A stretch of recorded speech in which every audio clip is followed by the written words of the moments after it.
Day 324 of the Ukrainian War Map, also known as Russia's invasion of Ukraine.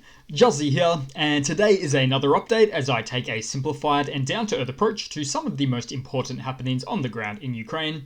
And as always, we'll start off with having a look at the Russian military losses as we head over to those ones, as we take a look at the exhaustion of the Russian forces.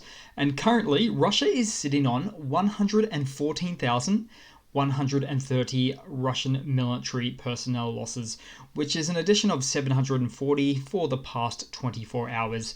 Then when we take a look at the hardware losses, so 4 tanks, 8 ACVs, 4 artillery there as you can see as well, and 1 military jet. And apart from the warships and the air defense systems, jets are the priciest items on this list here. Then we'll move across to the map and we'll start out in the Belgorod Oblast in Russia. So a report came out here about Russia repairing one of their tanks, but in doing so, ammunition allegedly detonated, causing one tank to be just utterly destroyed and 2 more were damaged in the process. And there's actually a lot of homegrown Russian incidents occurring whereby unsafe munitions handling has simply taken out whatever it was next to. Ammo dumps, military units, and even now, tanks. I think that's a first that I've heard of there. Then we'll move across to the main Ukrainian map, where it's been spotted Russian reconnaissance drone activity over the past week or so that suggests Russia is preparing for another wave of missile attacks into Ukraine. Now the thing is here, Russia's high precision munitions are starting to deplete. Then compound that with the fact that there hasn't been a large missile salvo wave from Russia in the past 13 days. Which is actually something of a recent record for Russia, which is the longest space between strikes since about October, November time. Which is all extremely suggestive of the fact that Russia is switching gears and looking to ration their munitions for future waves. So will there be more large wave missile strikes from Russia into Ukraine? Yes, there will be. But will they be as large, as often, and as impactful? Probably not. And this all comes off the back of recent data that showed Russia was recently performing artillery shelling at as much as 75% less than they were doing previously.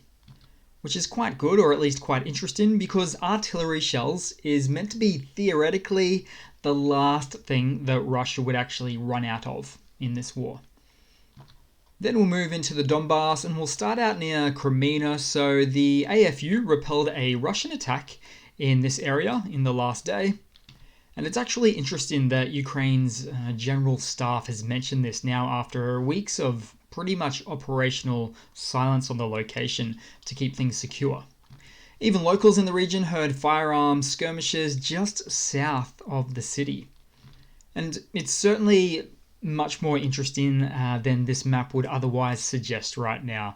So it appears the Ukrainian forces have pushed all their way up to Crimea, the front doors of pretty much.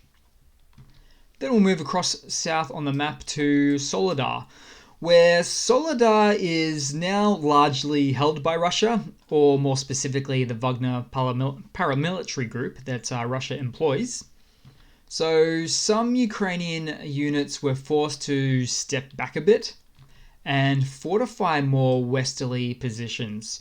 For instance, at the Krasnopolivka settlement there, then all the way down southwesterly to Blahodatne.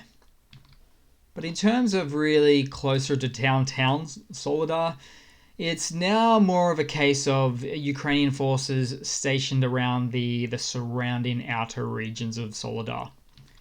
And you know what? Unfortunately, it seems anywhere Russia goes, it leaves destruction in its wake, including Soledar, which looks somewhat like Mariupol's destruction as far as recent satellite imagery goes. But the outlook for this region means Russia is pushing the Ukrainian forces to the high ground. In fact, what looks like waves and waves of high ground, topographically speaking. But also, if we zoom in again, Russia is pushing themselves up to other natural land obstacles, such as rivers, which is something they've had quite the inability to contend with in this war. And in this instance, it's really an instance of where technological superiority from a military standpoint comes in handy, like these German Biber armored bridge layering behemoths that Ukraine has already received a number of. And also, it's important to mention Russia's current number one goal right now, major goal within this whole war, which is to take the rest of the Donbass, which is really most of the remainder of the Donetsk Oblast here. All of this here. So, give or take, 600 more settlements approximately after Soledar, which is simply unsustainable with Russia's current tactics, considering all of the cannon fodder needed to basically take just Soledar. Then we'll move a little bit further down on the map to Bakhmut, where it's largely still holding naturally. Now, I believe Russia made a small inroad earlier in the day, as it's somewhat reflected here. So this is just east of the city. But then some later reports suggested that they have been forced all the way back again to where the blocks or the city really officially, the urbanized sector of it, commences. Then, somewhere in the east, Ukrainian forces downed yet another Russian Su-25 ground attack aircraft on the eastern front line. So it's a pretty pricey loss and hard to just replace one of these in the field at a spur of the moment. Then we'll move around the map further to, say, Zaporizhia, where Russian forces continue to shell Mariupol, which is right in there at the front line. And they're doing it from something of a distance, but still not hitting anything of strategic military value. I mean, as sad as it is too to see someone's house just destroyed. Then we'll scoot across to Kherson, where there's an exchange of really artillery duels from north and south of the river, occupied Red Russian, liberated Ukrainian to the north, obviously. So the Russian forces today in particular opened fire on the village of Yatane. So you can see it right there. About 8 miles westish or westerly of the Kherson city itself. And again, just hitting a residential house. Then we'll move across to some news for the day. So Russia needs tanks. So the Russian defense equipment manufacturing sector is resorting to using convict labor in an effort to meet its wartime production quotas or demands. For instance, Uralvagonzavod, or UVZ for short, is the Russian company that builds and refurbs Russian T-62s, 72s, 80s, 90s, and T-14 Armata tanks. And UVZ told local media recently that it will employ 250 prisoners to assist with higher production rates due to being under some intense pressure from the Kremlin to speed up fulfillment or production rates there. But you know what? It is also an example of how manpower in Russia is stretched quite thin. So there's a labor shortage in general in Russia right now, more so than pre-war, obviously. Also, a military manpower shortage. So in this instance, it looks like Russia wants to have its cake but eat it too, forcing prisoners to perform wartime manufacturing, but also at the same time, it wants those very same prisoners to get all they can of these prisoners to fill the gaps on the front lines as well. So what's it going to be, Russia? You can't have it all. Then in some other news, Ukraine has now received a total of 354,000 generators from countries around the world, which equates to a capacity of 1 gigawatt, or approximately equal to 1 nuclear power plant. Only difference being Russia doesn't have 354,000 precision missiles to take out all of these generators scattered throughout the entire country. And more generators are still coming in, roughly at the pace of about 2,000 generators received per day from around the globe. Then we'll move across to a Russian military mobilization blunder again, as I like to do.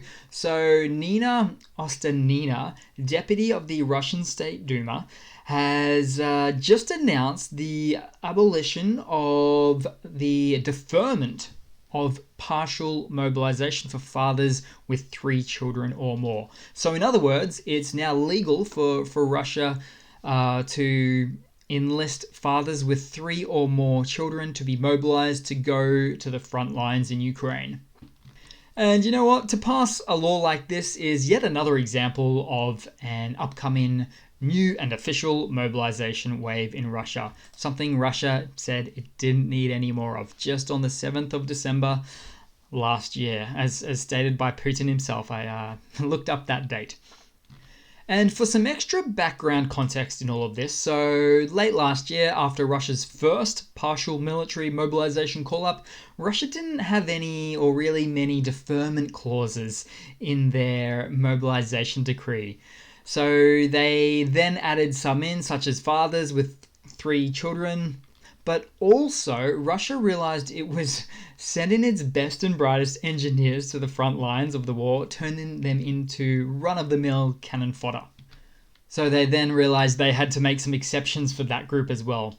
But now Russia is once again backtracking on some of their backtracks, making these fathers of larger families go to war now too. So first the childless men, then the fathers of a few children, and then children themselves. And that last category of mobilizing children, i.e. 16 and 17-year-olds, has legitimately and openly been discussed as a viable option on Russian state media TV. Oh, the insanity. Then in the lighter side of news, actually not really news, we just have a bit of an 8-second clip here of a kitty cat relaxing in the jacket of a Ukrainian soldier. And there's actually a lot of kitty cat kitten footage out there, whereby cats are cozying up to Ukrainian soldiers throughout the entire war. Since almost day one, this stuff's being just churned out on the internet. So the kitty cats have chosen their side. Then in a bit of a quick funny to round it all off for today, guys, so Russian military spokesperson Igor Konashenkov announced the destruction of 4 Bradley infantry fighting vehicles as part of one of his daily battlefield updates. Now, the problem with this is these Bradley IFVs were only announced from the US to be sent to Ukraine, what was it, about 5 days ago? Not even a week, inside a week. And currently, in reality, they're still in transit going through Lithuania and Poland just as we speak now.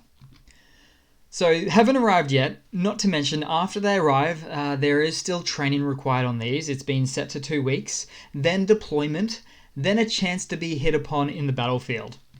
Oh, and in the same sentence, he also said 17 other IFVs and 11 tanks were struck. So these are Ukrainian ones, obviously. And you see, examples like these are exactly where Russia just loses all credibility for what they say. And this right here, examples like these, is exactly the kind of examples of how Russia lives in this sort of information vacuum, really. Because I actually believe that Igor believes this happened. Because there are so many lies that go up the Russian military chain of command, because the Russian military works on this systemically flawed reports-based system where if you report something good, you're gonna get promoted. And if you report something bad, you are going to get a whipping. So in a way, Russia is lying to themselves. They're battling the enemy from within and not just the one from without. And they're demilitarizing themselves in the process too. So thanks for watching, guys. A little bit of a shorter video today. Not sure if I can do one tomorrow. I've got a few commitments that is unlike me usually. But yeah, thanks for your time. Hopefully I'm not missed too much. And yeah, thanks again for all of your support, all of your time. And I do hope to see all of you guys in the next one, whenever that should be. A couple of days. Fingers crossed one or two. Cheers, guys. Thanks again. Ciao.